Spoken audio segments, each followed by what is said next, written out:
बहुत समय पहले की बात है। एक घना जंगल था जिसमें तरह तरह के जानवर रहते थे। उसी जंगल में एक शेर भी रहता था।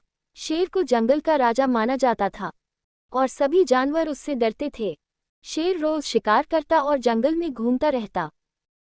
धीरे धीरे जंगल के छोटे छोटे जानवर बहुत परेशान हो गए, क्योंकि शेर जब चाहे किसी को पकड़कर खा जाता था। एक दिन सभी जानवर इकट्ठे हुए और उन्होंने सोचा कि अगर शेर को रोज रोज शिकार करना न पड़े तो शायद हमें बचने का मौका मिल सकता है।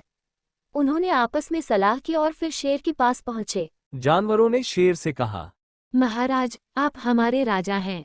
अगर आप रोज शिकार करेंगे तो हम सब जल्दी खत्म हो जाएंगे। आप चिंता मत कीजिए, हम रोज अपनी बारी से एक एक जानवर आपके पास भेज देंगे। आपको शिकार के लिए मेहनत भी नहीं करनी पड़ेगी। शेर को ये बात पसंद आई। उसने कहा, ठीक है, मैं अब शिकार करने बाहर नहीं जाऊंगा। तुम रोज मेरे खाने के लिए एक जानवर भेज देना। इसके बाद रोज एक जानवर शेर के पास जाता और शेर उसी को खाकर संतुष्ट हो जाता। लेकिन एक दिन खरगोश की बारी आई। खरगोश बहुत चालाक था। वह धीरे धीरे जानबूझकर देर से शेर के पास पहुंचा। शेर गुस्से में गरजते हुए बोला, इतनी देर क्यों हुई? अब मैं गुस्से में बाकी सारे जानवरों को भी खा जाऊंगा।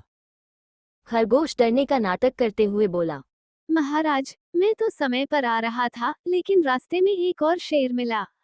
उसने कहा कि वही असली राजा है और उसने मुझे पकड़ लिया। बड़ी मुश्किल से मैं बचकर आपके पास आया हूँ। ये सुनकर शेर आग बबूला हो गया। उसने कहा, कहाँ है वो दूसरा शेर? मैं अभी जाकर उसे सबक सिखाऊंगा।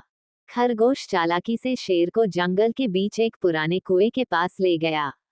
उसने कुएं की तरफ इशारा करते हुए कहा। शेर ने कुएं में झांक कर देखा तो उसे पानी में अपनी ही परछाई नजर आई। उसने सोचा कि यह वही दूसरा शेर है। गुस्से में वह उस पर टूट पड़ा और कुएं में कूद गया। सीख: समझदारी और बुद्धिमानी से बड़ा दुश्मन भी हराया जा सकता है।